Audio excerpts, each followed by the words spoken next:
Au Québec, c'est le gouvernement qui a la responsabilité de gérer les activités en forêt publique. Tout aménagement forestier qu'on y réalise doit respecter les principes de développement durable.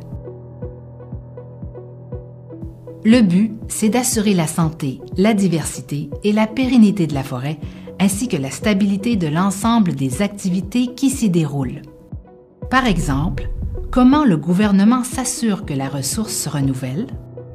Lorsque la forêt est récoltée, elle repousse, soit de façon naturelle ou grâce à l'intervention humaine par du reboisement.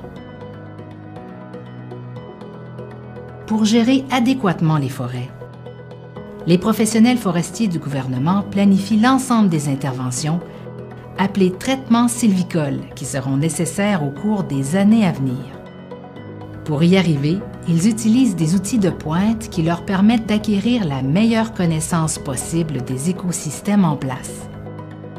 Qu'il s'agisse de reboisement, d'entretien, d'éducation ou de récolte, tous ces traitements sont planifiés selon un processus bien établi, au cours duquel des suivis rigoureux sont faits avant, pendant et après les interventions. Le gouvernement effectue 3 types de suivis en lien avec ces interventions. Les suivis de conformité.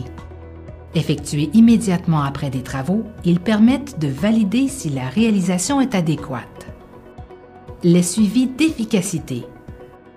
Effectués 5, 10 ou 15 ans après le traitement, ils permettent de vérifier si la forêt pousse comme prévu.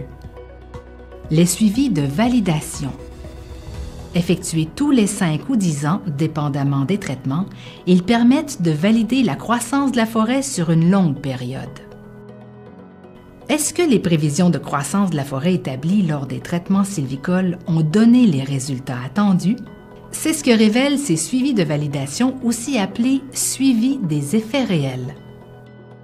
Dans l'ensemble du Québec, plus de 19 000 points d'échantillonnage sont mesurés dans le cadre de ces suivis.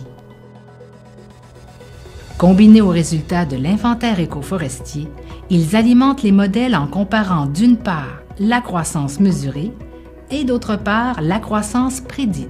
Nous obtenons alors une meilleure représentation de la réalité. Voilà quelques actions de suivi effectuées par les professionnels du gouvernement.